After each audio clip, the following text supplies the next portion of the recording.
Ерника обаче не е точен за малиеца. 10 минути преди края на този двубой И взрив във въздуха, а не на лицето на Мустафа. Срещу Ботев Пловдив и Лудогорец срещу ЦСКА. Междувременно Сангаре в добра позиция в наказателното поле. Стреля Сангаре! И дебютно по... Среща демонстрира, че е един от най-добрите вратари в ФБ лига.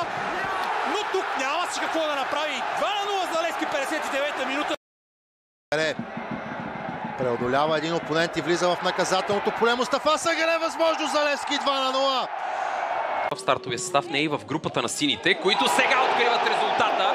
Минутата е 16-та. А ето... Който отново успя да овладее, благодарение на добрата си физика. За Карл Фабиен. Фабиен с меко подаване. Сангаре 4-0.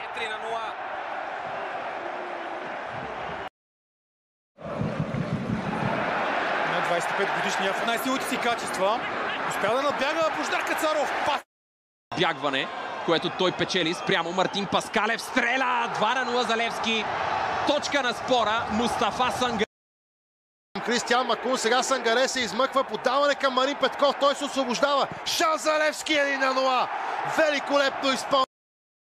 Бек на сините. Той вече е в наказателното поле. Търси са централни нападатели на гостите. Бележи за втори път. Към Евертон Бала, тук и футболист в бяло сбърка след това на секунда за Йоан Бауренски, което ще означава. Сангаре го намери зад гърба на нападението. Мустафа Сангаре, пас към Алекс. Една и две позиции. Бала с подаване. Мустафа Сангаре 1-0 за Левски.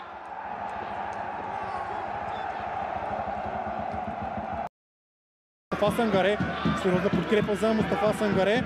Той решава да комбинира с Джавател Джамили в наказателното поле. 4-0. Да бъдат подлагани под въпросително още веднъж.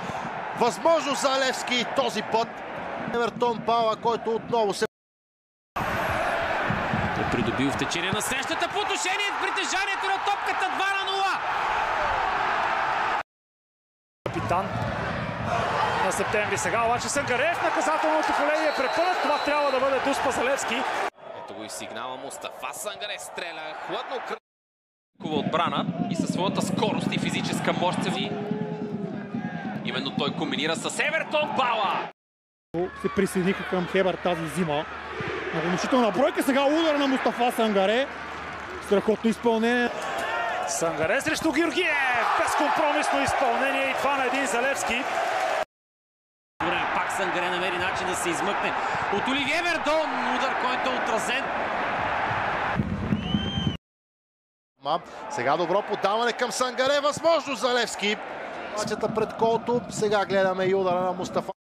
В София сега обаче Мустафа Сангаре може да вкара своя шести гол. تونسي اول عفوه في اللاكس المحور يهرب السلساو. التمريره المتابعه ديال اللاعب بيدرو انريك بيدرينيو دي اسيس اللي تمكن من تسجيل الهدف الثاني لفائده امام عاشور في اول القابه. العيت مالك يفتتح النتيجه في الوقت البديل. بلال عيت مالك بمنتهى الإقدام والشجاعة وماتش. الهدف الأول الرجاوي هدف أول